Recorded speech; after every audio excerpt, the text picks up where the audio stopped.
Shalom. All praise to the Most High Yahweh, by Hashem, Yahweh Shai, by Hashem Rakah Kodash. Double honors to the apostles and elders of Great Millstone who rule well. Peace and salutation, brother. Hopefully, pushing His word in truth and sincerity. Alright, this video here is going to be kind of going into this Raising Dion, the second season. Okay, just kind of point out some points from the show. Okay, so in this particular season here, you have the little boy, or the little Edomite kid on the far right, who is coming into the picture here, and he has that what they call that cricket man spirit, and that cricket man was on him. Okay, the one that was on Pat in the previous season. So Pat actually came back, but Pat came as a regular man, or as a humble man, one who was coming as if he wanted to help. He wanted to so-called help Dion. Okay, but he kind of goes into why he was trying to kill Dion and all that in the first season, and how he was trying to feed that particular spirit, or that evil spirit that was on him, in which they named the Cricket Man.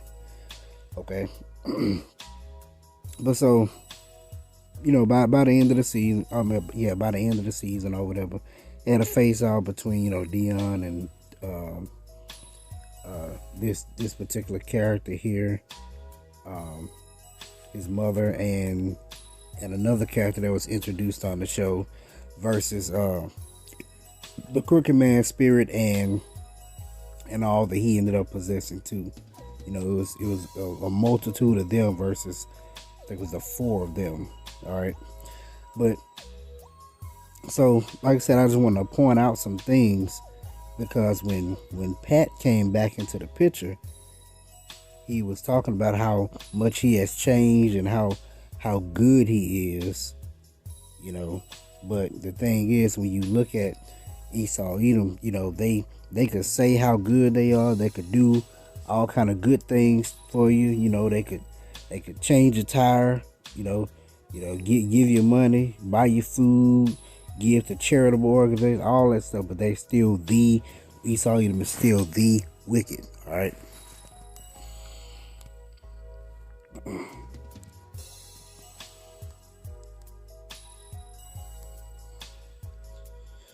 This is Psalms chapter 58, verse 3. The wicked are estranged from the womb. They go astray as soon as they be born, speaking lies. Okay. So, like I said, when Pat came back on the scene, he said that he didn't have that Cricket Man energy anymore within himself. But when he found out that he had little small traces of it, and it began to activate, he began to love or enjoy that power. Okay, so it was literally within his spirit that, hey, you are the wicked, you are that guy. Okay, and you can't run from it. You can act like you're good and all that stuff, but you're still wicked. Okay, and that's these people you saw eat them. So therefore, I say, do not be deceived by their, or as the world would say, the kindness of their heart. Because at the end of the day, they're still the wicked. All right. Let's see.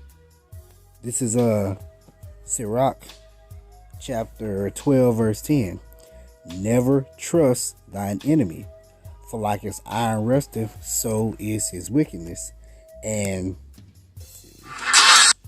this the particular character here, this woman here, she never did trust Pat. You know, she, like, even though he seemed like he didn't have any energy, the Cricket Man energy and all that stuff, she wanted to keep him locked up for the entire time that he was there. You know, she never trusted him, which was rightfully so. Okay, so that was, you know, but, you know, But this is Sirach 12 and 10 again. Never trust thine enemy, for like his iron rusteth, so is his wickedness. But though he humble himself and go crouching, that's what Pat was doing, yet take good heed and beware of him. And thou shalt be unto him as if thou hadst wiped a looking glass, and thou shalt know that his rust have not been altogether wiped away. See that? Because he, like I said, he still when that the traces of the energy began to be activated with him, you found out that his rust was not altogether wiped away. You found out that that evil that was present within him was still there. All right, verse 12. Set him not by thee, least when he hath overthrown thee, he stand up in thy place. Neither let him sit at thy right hand, lest he seek to take thy seat. And thou at the last remember the words and be pricked therewith. Okay? Don't put him close to you. Don't let him get that close to you, because he just waiting for that opportunity to come in and take you out. Okay?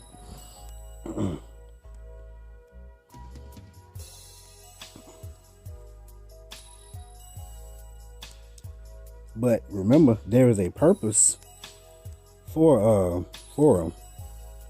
This is Proverbs chapter 16 verse 4. The Lord hath made all things for himself, yea, even the wicked for the day of evil. So Esau, Edom, the wicked has their purpose in the earth. Okay. Matter of fact, if you want to be honest, real with you, they're being the perfect devil. They're being that perfect deceiver. Okay.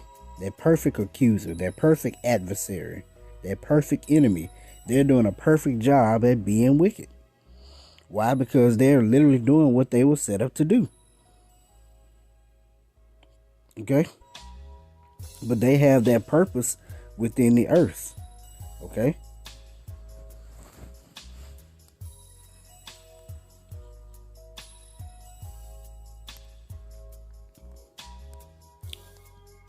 This is and I thought about this scripture here when they call him the cricket man. Okay?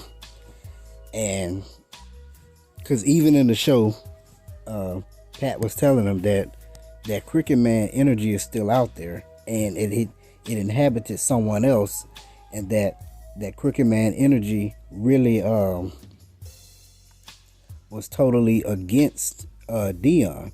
Okay, so his spirit, or the spirit of the cricket man, was adverse to the righteous spirit within Dion. And check this out. Dion, he feared Dion so much, or hated Dion so much, because although he was just a child or a young boy, whatever, he is like the power or the good of the righteousness within him was able to overcome even him, and although and all the spirits that people that he could inhabit. All right, it's like it was power within him. And there was power in few numbers. Because that's why I pointed out there was just him, this guy, his mother, and then another character that they introduced. It was just literally those four fighting off a multitude of enemies.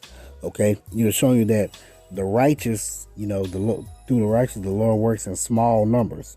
Okay, you can have the multitude, you can have thousands or millions. But the righteous will be a smaller number.